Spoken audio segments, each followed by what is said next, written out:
Howdy friend, Sam Houston here, hoping you're living in high cotton. And if you're lucky enough to be in Texas, I know you're most of the way there. Now enjoy your daily dose of Texas history and Texas pride.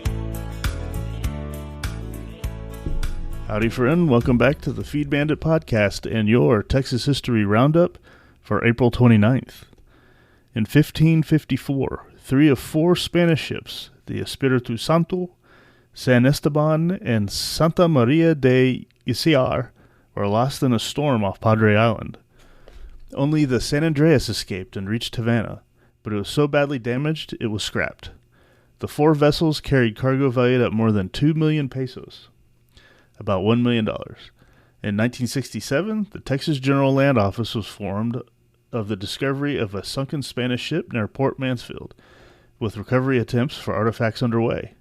Since the United States Supreme Court had ruled that coastal waters out to 10.35 miles belonged to the state of Texas, state officials took possession of all the artifacts and awarded the firm $313,000.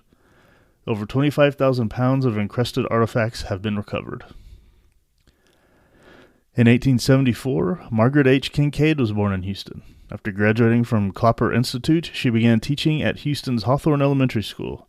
After marrying William Kincaid in 1899, she learned that married women were not permitted to teach in Houston public schools. So in 1904, she started a home school and 2 years later named it the Kincaid School. A century later, the school had about 1,250 students and 130 faculty. Kincaid died in Houston in 1951. In 1881, the Austin and Northern Railroad was incorporated to build a railway from Austin to Abilene.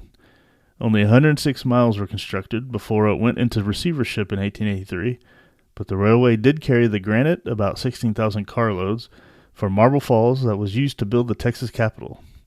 This involved building a feeder line to Marble Falls and using the charter of the Granite Mountain and Marble Falls Railroad to build a 2.35-mile-long spur to Granite Mountain on the outskirts of Marble Falls.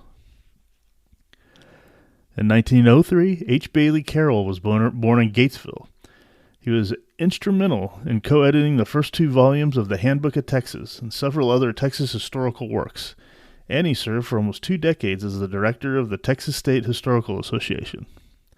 He became a member or fellow of almost every major historical society, including the Texas Folklore Society, the Society of American Historians, and the Royal Geographic Society of London. Carroll was active until his death in 1966. In 1914, Darrell Lester was born in Jacksboro. Lester was a multi-talented athlete, football, basketball, and baseball, and at TCU was twice an All-American and captained the 1935 football team to a 12-1 record and a victory over LSU in the 1936 Sugar Bowl. He played 2 years with the Green Bay Packers before a shoulder injury forced his retirement. He was later involved in founding the Bluebonnet Bowl. Lester, who's a member of the Texas Sports Hall of Fame, passed away in 1993 in Temple. All right. Well, that, my friend, was your Texas History Roundup for April 29th. Thank you so much for listening. We'll catch you back here tomorrow on the next one. You take care.